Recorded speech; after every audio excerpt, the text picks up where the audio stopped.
deliver services to the public, and we work together with them to ensure that these objectives are met. You've seen the progress we made recently in the U.S. Department of State Report 2019 relating to the Fiscal Transparency Report. For the first time in the history of Sierra Leone, we are included among the 6 countries in Africa, in West Africa. Actually, in fact, 9 countries were listed in that report in Africa. 6 of them in West Africa. Sierra Leone was among them, relating to the openness of the process that we are undertaking to exercise or implement public financial management. And of course, I would like to close on this note for all of us to see that fiscal transparency is a critical element of effective public financial management, helps build private market confidence, and underpins economic sustainability. It fosters greater government accountability by providing a window into government budget for citizens, helping citizens to hold their leadership accountable, and facilitating better informed public debate. We are here this morning, ladies and gentlemen, Honorable Vice President, to present to you and start the process where you, the people of Sierra Leone, can hold us responsible, can hold the ministers responsible, can hold the MDAs responsible, can hold the chief executive responsible in respect of how we are utilizing the resources. On this note, I would like and hasten before the Minister of Finance later speak to also welcome you to this process. And we believe that with your input, active input, will participate in the whole process. And one critical element relating to the opponents of the relating to the budget hearing and also the fiscal opponents relate to contract award. We'll minimize and be very much open and transparent in the process. Since last year we reduced what you call sole source, which was the order of the day, by more than 80%. We've seen the report the procurement department released in terms of savings they made in respect of procurement processes. Recently, I believe the minister will permit me, the IMF mission was in Sierra Leone for the last 10 days. They made a press release, which I encourage all of us to read, which they left behind today is public. The key objective was to look at how we are progressing on economic management. In terms of the quantitative figures, we are very much okay. But the key challenge to economic management, which Minister will dilate on further, relates to the areas that were inherited, which came to be 3.2 trillion, about $340 billion. And the interesting thing about these areas, 90% of that, nearly $300 billion, related to contracts that were awarded in 2016 and 2017. So that is going to be a body that will carry on as we discuss the budget exercise today, and as you engage us for the next few weeks. These are some of the things, challenges that we have to do a trade note in respect of that. On this note, we have a long list of 100 people that are going to speak and share their ideas and expectations with you this morning. But without much ado, I would like to call on the Honorable Kaisamba. The Honorable Kaisamba is our Minister of Finance in Parliament. He is the chairman of the Parliamentary Finance Committee, and we give him the honored respect to make a statement to this section.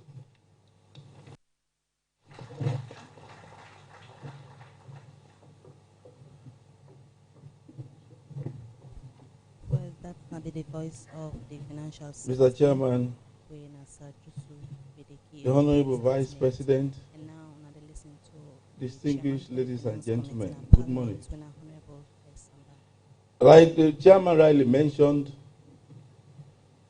this hearing is supposed to be an annual event.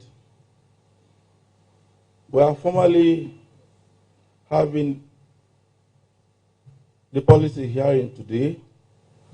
I'm sure the budget process itself have started with the circulation of the budget cost circular to the MDAs with a ceiling.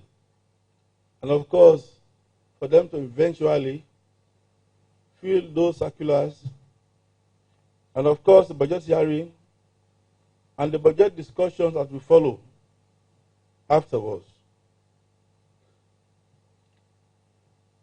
as a parliament,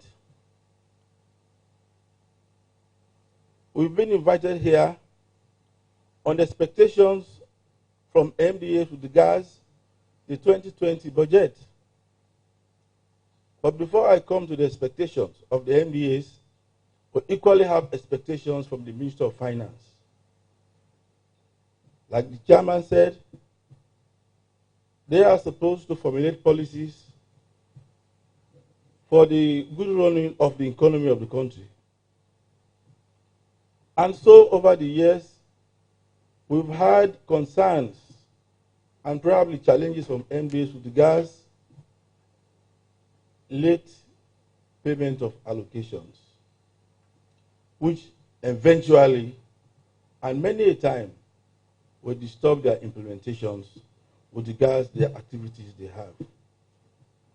We are all aware of the current economic trend and the reasons responsible for that. But we are equally aware of the strides government is making to ensure that the WHO international organizations, for example, the IMF and the World Bank, and the NRA, has been engaged vigorously to ensure that they collect the required revenue for government to allocate to MDAs for the provision of services to the people of this country. And so given that, we expect the Minister of Finance to at least prioritize the payment of allocations to MDAs so that those services can be provided and on time. To the MDAs, we expect sincerity, accountability, and the prudent use of funds. Once you collect these allocations, they are meant for the provision of service to the people of this country. And so nothing much is expected from you, but you ensure that your programs, your projects reach the intended beneficiaries, so that together we can turn the situation around in this country, which is current government inherited. And the strive this government is making to ensure that the lives of the people of this country is better off. On that note, particularly so on the MDAs, we as Parliament and through the various committees, we have concerns that very many MDAs have not been attending to parliamentary summons when called to inquire into the use of these funds. And that is a crime itself. I want to draw the attention of this gathering to provisions in the 1991 Constitution, Section 93(3), and Standing Order 70, with regards the functions of Parliament through the various committees. And so, Section 95, we talked about contempt proceedings when you fail to attend the parliamentary summons. As a Parliament and through the various committees, we've not been using all of these authority or powers we have in the Constitution and the standing orders. But I want to remind MDAs that they must appear before parliamentary summons, and these committees are responsible to ensure that those monies given to MDAs are being used judiciously and prudently for the people of this country and to provide the required services. I hope going forward, particularly so in the 2020 allocations, those practices will be something of the past, and we ensure we behave in the best manner that will provide for accountability and transparency. On that note, I wish all of us fruitful budget hearing discussions with sincerity, patriotism, nationalism, and hope for the betterment of this country. I thank you so much.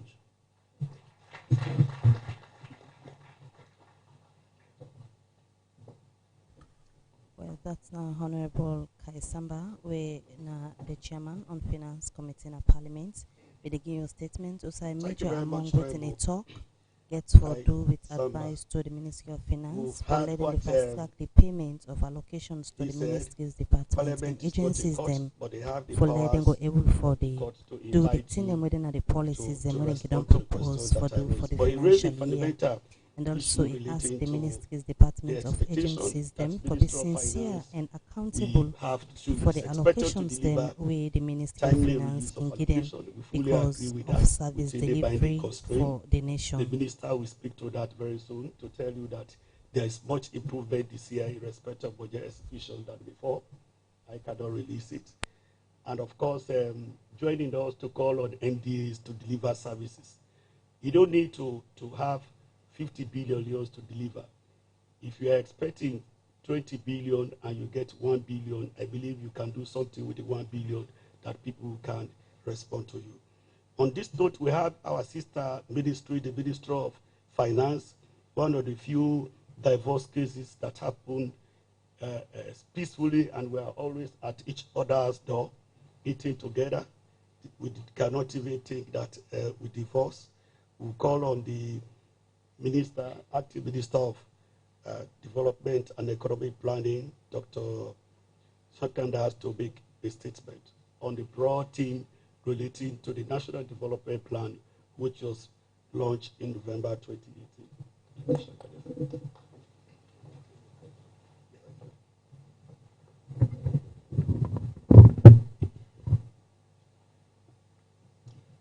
Mr. Chairman, Honorable Vice President, colleague ministers, please allow me to stand on existing protocol.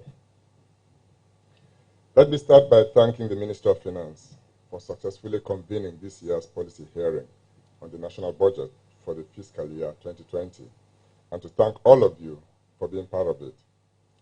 Accordingly, please permit me to make broad policy statements on the medium-term national development plan. As we are all aware, the Medium-Term National Development Plan was launched by His Excellency the President in March this year.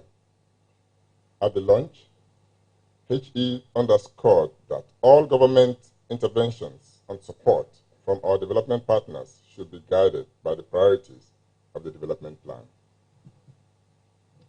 Consequently, the Minister of Finance will today re-emphasize that public spending for 2020 fiscal year will be strictly guided by the Medium-Term National Development Plan. The goals of the National Development Plan are as follows, just as a reminder because it was read out during the launch. Number one, to develop a diversified, resilient green economy. Secondly, to have a nation of educated, empowered, and healthy citizens capable of realizing their full potential. The third goal is to have a society that is peaceful, cohesive, secure, and just. And the fourth is to have a competitive economy with developed infrastructure. To achieve these goals, the Medium-Term National Development Plan is arrayed around 8 policy clusters. Policy Cluster 1 deals with human capital development. Under this cluster, government focuses on ensuring free, quality basic and secondary education. Hence, the subtitle of the plan is Education for Development. In addition, this cluster will also accelerate healthcare delivery, enhance environmental sanitation and hygiene, as well as improving housing, land management, and social protection. Policy Cluster 2 deals with diversifying the economy for sustainable growth, which is based on the need to reduce reliance on few sectors and be focused on improving productivity and commercialization of the agricultural products. Further, it covers improving the management of fisheries and marine resources, revitalizing the tourism and manufacturing sectors, and improving the management of mineral resources. These activities are expected to promote inclusive rural economic enhancement. In Policy Cluster 3, we deal with infrastructure and economic competitiveness, which requires strategies to attract private sector investment in the country. Key focus areas of this cluster will be transforming the transportation, water infrastructure, and ICT sectors. Policy Cluster 4 deals with governance and accountability for results. In today's global economy, these are minimum requirements for institutions and governments alike. The focus under the National Development Plan is to fight corruption and illicit flows, strengthening public financial management and public service delivery, promoting national cohesion and building public trust. This cluster also focuses on strengthening the decentralization, security institutions, and internal relations of integration. Policy Cluster 5 deals with empowering women, children, and persons with disabilities, which is based on the recognition that women should be afforded equal opportunities like men, and that vulnerable groups should be guaranteed inclusiveness in the development process. The key focus of this sector is therefore to empower women, increase investment in children and adolescents, as well as increasing the participation of persons with disabilities. Government is aware that no one should be left behind.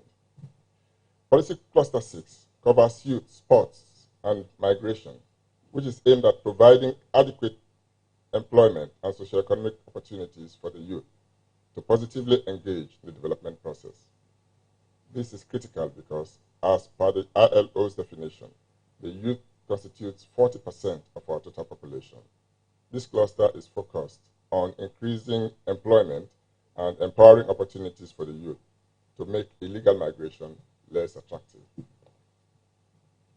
In Policy Cluster 7, we addressed vulnerabilities and building of resilience, which aims to address national challenges through improving environmental management geared towards building national resilience for disasters, such as those that we faced recently.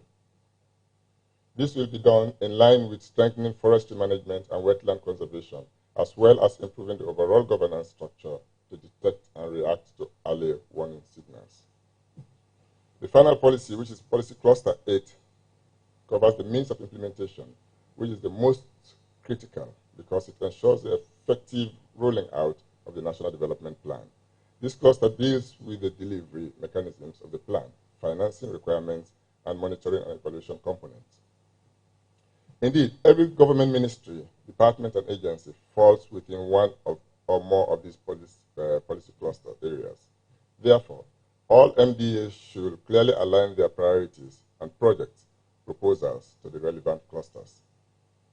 Volume 2 of the Medium-Term National Development Plan has comprehensive national program, matrix, and result framework to which MDAs will need to relate their projects and programs so that we can ensure coherence of sectoral plans and national policies. To this, government has established the National Monitoring and Evaluation Department, NAMED, in our ministry, MOPED, to strengthen the institutionalize monitoring and evaluation of government policies, programs, and projects of all MDAs. We are pleased to inform you that we have advanced plans to effectively take the Medium-Term National Development Plan to our people in the provinces. We need to meaningfully decentralize the ownership of the plan implementation to reflect the objective of the National Decentralization Program for desired development results. We intend to start this exercise by mid-October, very soon, to engage each of the 16 districts in a 2-day session per district to deliver 2 key outputs. The first will be to have all leading actors in the districts, wards, and chiefdoms fully informed with the details of the Medium-Term National Development Plan and their roles and responsibilities in plan implementation. And the second is to have each of the 16 districts identify 2 or 3 key development priorities based on the Medium-Term National Development Plan for the next 2 to 3 years, which will inform the basis for the development project proposals submitted to the Ministry of Finance through the Ministry of Planning and Economic Development. With the effect from the financial year 2020, government will embark on decentralizing the public investment program to all districts. Each district will have its identifiable PIP to support local economic development and transformation. Consideration at sectoral and district levels, as well as national level, is extremely crucial to the success of the National Development Plan. Thus, we encourage all MDAs and local councils to reflect coordination needs in their budget submissions. At the national and sectoral level, we will revitalize sector working groups around the 8 policy clusters of the medium-term National Development Plan that will regularly bring together MDAs and development partners, including NGOs and CSOs, for discussion of periodic progress in the implementation of sectoral and national plans.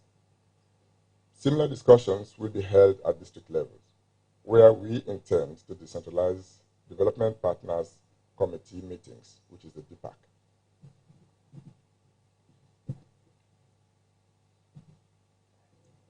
We are forging cluster partnerships with our development partners, including NGOs and CSOs, to ensure that their programs reflect the medium-term plan. We encourage joint programs, follow-up, and monitoring and evaluation with them.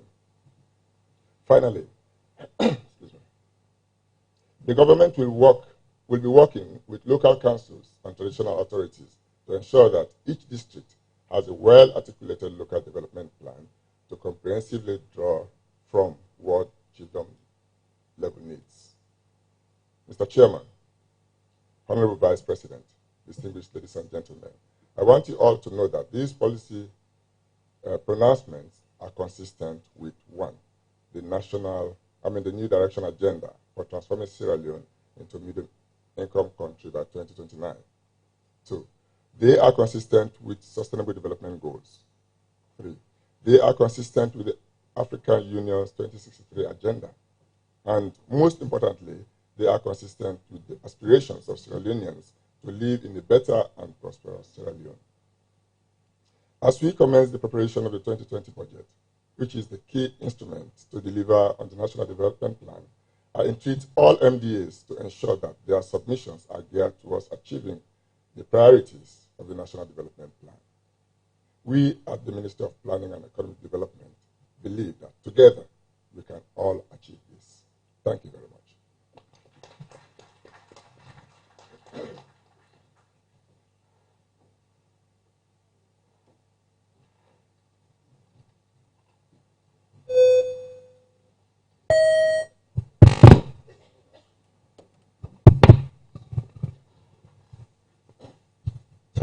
Thank you very much. The activity start.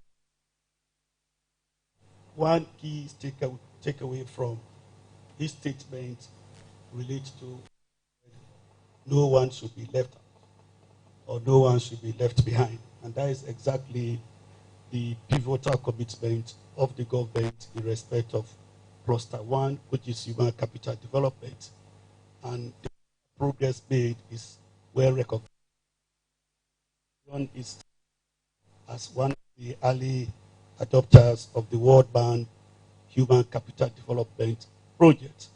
And of course, they've committed with other development partners substantial grant resources to implement programs relating to human capital development.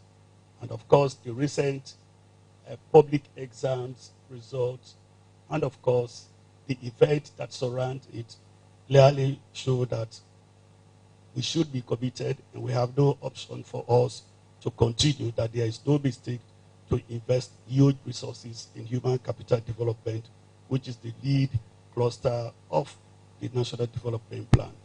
And of course, he made mention of the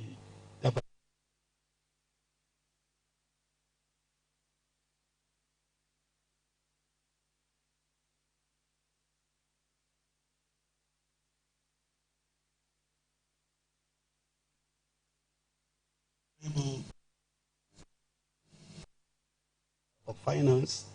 He's not the man that has the day, or he's the man that is speaking.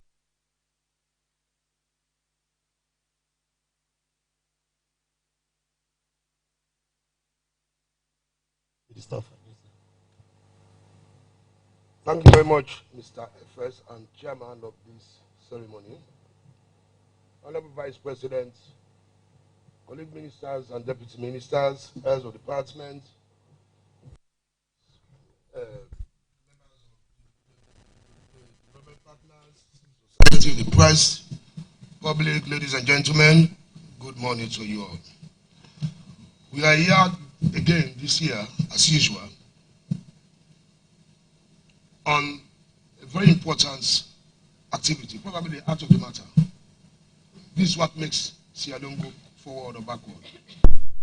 This is the art of government, the budget preparation itself. I'm fortunate at this stage, I'm in charge and directing it. But let me start by probably with a few remarks on the economic management architecture so that we all understand the roles of the key players. The Honorable Member of Parliament started, and even the Minister of the Financial Secretary also.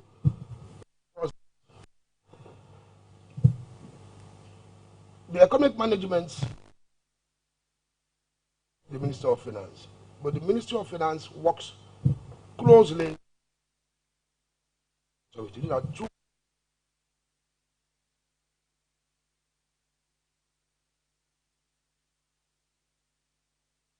That's both the revenue and the expenditure. The revenue is collected, is administered by the National Revenue Authority. But the Ministry of Finance takes the public finance policy, the revenue policy is defined by the Ministry of Finance, of course, in collaboration with the NRA. So NRA is the tax administration wing of the Ministry of Finance. The Ministry of Finance is part of the board of the NRA. The NRA, the Ministry of Finance also,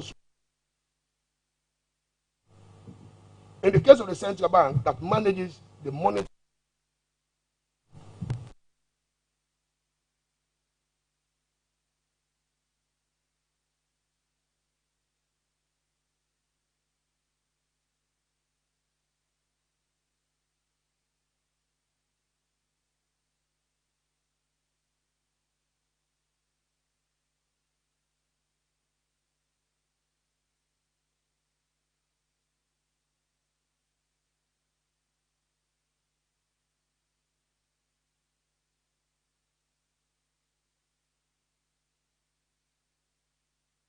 that limit is defined by law.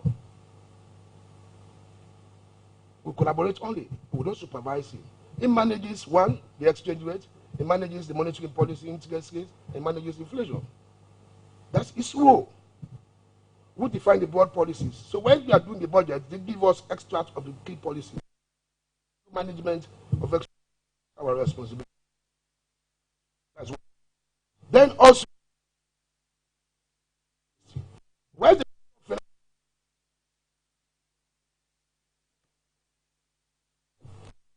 broad macro policies, actual policy in terms of generating money comes from the line ministry, Ministry of Mines, the minerals policy, Ministry of Fisheries, the fisheries policy, the Ministry of Agriculture, Ministry of Tourism. These are the real sectors.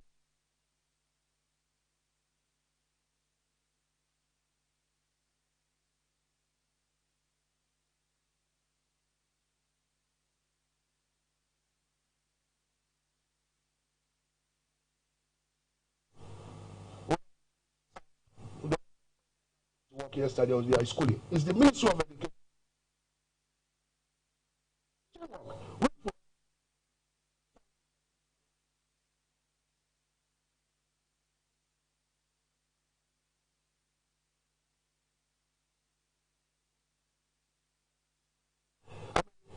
What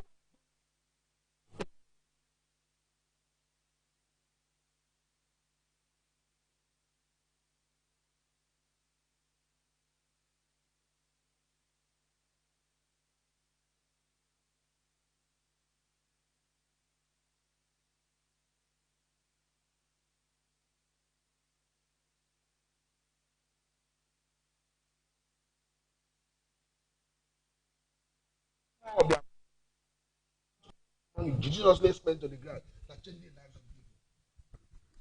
No matter how many billions are located or are disbursed at this level, if it is not properly delivered, the service is not properly delivered, things will not turn around.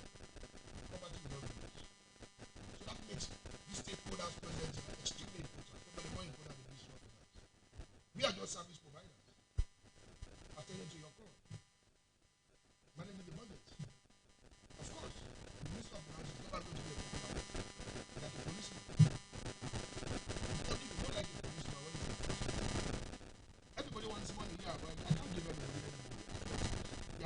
respect. So that you can understand why ministers of finance are always hated in any society, particularly in a poor country like ours. The budget process usually starts with the budget circular issued to the ministries, which has started. It was issued in August, where the guidelines, the envelopes are all defined, and the ministries are required to make submissions to the Ministry of Finance. That's been the process. What did you do differently for the FY 2020 this year? Realizing that private sector players are key in economic policy formulation, we have very serious engagements with manufacturers, exporters, importers. We've started engagement with telecoms. We're going to have another engagement with them and the bankers themselves, and few other the informal sector as well, because they're all part of the economy. They just have an understanding of what's happening around them and what we can change. I must say that engagement has been extremely useful. That's one of the reasons why I didn't go for longer, because I needed to complete that engagement. It's extremely useful. And I will assure them here that some of your concerns maybe find themselves in the finance act, some may not. But there's always a conflict between the businessman and the public and the government. They want to reduce tax, government wants tax money. And when you don't have money elsewhere, you may probably have to rely on the circumstances or in the interim on tax revenue. So we always have to create a balance, because we understand the dynamics about over-taxation here and there, but you need to give us an alternative. So that engagement is still ongoing. I'm going to meet with them again before we finalize the arrangement. Then the other thing I've done this year, given that we've defined the slack for every budget period, it's important. Once you maintain your focus in the next 5 years, define your FSS, the fiscal strategy, you also need to, year in, year out, you need to have some focus. Overall, human capital development is our agenda, is our primary agenda as a government. But this year, the theme for the budget is fiscal consolidation for job creation, particularly for our youth and human capital development. We're looking at different areas. So we have a strategic discussion with key ministries on job creation opportunities. One of the areas we're looking at very closely this year is food production. We are working out with the military and the Ministry of Youth to see how we can get the military involved in rice production and the Ministry of Youth. It is key. The Ministry of Agriculture has informed us we require about 90,000 metric tons of rice every year. We can only produce locally, at least as at last year, 300,000. So they expect production to increase this year. So within 2 years, with the fast track initiative, we can really go and produce 300,000 extra if we are very innovative and avoid the classical approach of service delivery in agriculture. We have our youths that can be the engine of growth. Let's use them. The military is ready. The military has promised to do 5,000 hectares if supported in 5 districts. There's a potential to increase it. I mean, if with the military rise, over time, we stop supplying military rice. That will reduce pressure on the budget. That's the way we're going. I mean, prisons, the same thing. But we are still discussing the fine details. So, with that, we are estimating that 30,000 jobs will be created through agriculture. We are estimating another 10,000 jobs to be created through labor-intensive public works. We've had discussion with the Ministry of Public Works, Works and Public Assets, SLRA, on a new model for feeder road construction. We realized every feeder road that's estimated at 30 billion is about 3 billion or 4 billion. We realized that in the past 1 year. And in most cases, small damage to a road, we have to come to FLITA for a long procurement process. So we're probably coming back to the old days and get the machines out to the district level. Those machines will be used to prepare roads at those levels. So at any time there is a damage to a road, there are machines available. We're going to engage the European Union as a very good friend. Tom, are you there? We're going to engage you on that. Yesterday I had a meeting, or the first day I had a meeting with you. I didn't take you on that, but by next week we have to start engaging. We have to build the capacity of SLR and the local councils to be able to deliver on roads projects, small roads projects in the communities. That is going to be a source. So year in, year out, what we're going to focus on is just getting money into the budget for how do we call it? For labor. labor-intensive public works, 2 feeder roads, is going to be a key job-creating sector for us this year.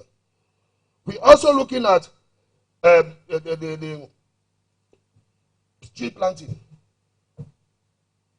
We can't be doing cutting the trees we don't plant.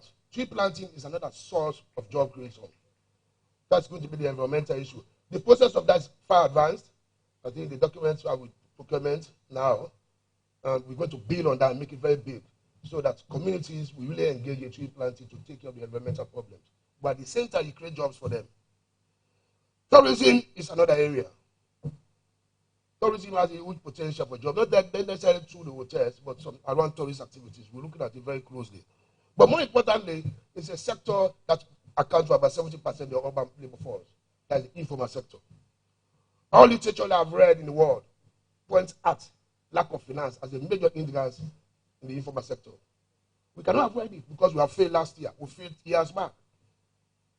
We cannot avoid supporting the informal sector through finance. Past governments have failed, not only in most countries. Donors have dodged us. They are not going to give us money because they do not think we can do it properly. But I'm challenging them that we can do it properly and we have to do it. We have no option, but we have to come up with job creating opportunities to small and medium scale enterprises. That's the way to go.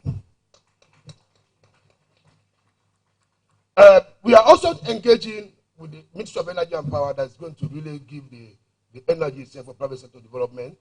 We are also engaging with the Ministry of Trade on special economic zones with huge potentials. We're looking at that. Then, of course, the engagement with the Ministry of Education will continue. So, as I said earlier, human capital development will continue to be a major focus. 20-21% of our budget will still continue to be there. But at the same time, we're looking at job creating sectors specifically to make sure we create additional jobs. I mean, the past 1 year, what is clear is that the employment of teachers and nurses created about 10,000 jobs. Those 10,000 jobs is like 5 mining companies. One mining company, direct jobs, they get about 2,000, 2,500.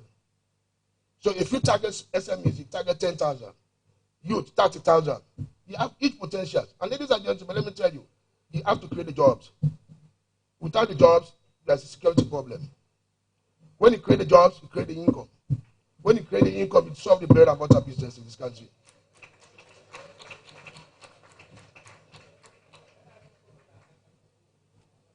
We cannot forget healthcare. It's part of the human capital agenda. But the thrust of our healthcare program is on adolescents' sexual reproductive health. Our entry point to maternal mortality rates has not been correct. It should be questioned by ourselves. We've treated reproductive health care like that. We think everybody goes for the services. But despite the fact that the use of clinics, the delivery in safe places in clinics by the pregnant mothers is gone up, but maternal mortality rate is still low. Why? It's still high rather. Why? Because we have not taken into consideration that 40% of maternal death is as a result of teenagers. 40% of mothers who die during birth are teenagers. That makes it very necessary and imperative that adolescent sexual reproductive health is being addressed. We cannot treat adolescent sexual reproductive health within the same framework like reproductive health care services. It can't work. The reproductive health care service of adolescents is different from the adults. But from the World Bank, the European Union, all the partners in the past and the government, we treated reproductive health care as a comprehensive program. We think it can target everybody. But I will tell you, the teenage girls never go to the clinics for health care services. We have to take care of their health care needs. Otherwise, they will continue to die during birth. And therefore, maternal mortality rates are going to keep up. Now, the other area again we're going to focus on, the other thing I want to say is the public investment program, which the Ministry of Development has said. They are managing the public investment program. That's their role. This year, they've sent circulars out. You are expected to put profiles together. The substantive minister have had intensive discussions with him on the process. When he's back from New York, we have a selection committee to select projects. And the criteria for selection of projects are these. One of it is a donor funded project for which government has to pay counterpart funding. That is a priority because it's already on. It's in progress, and we have to pay counterpart funding. It's our responsibility. Ongoing investment. There is no need an investment is 80% complete because it was not started by SL people. We have to abandon it. As long as that investment is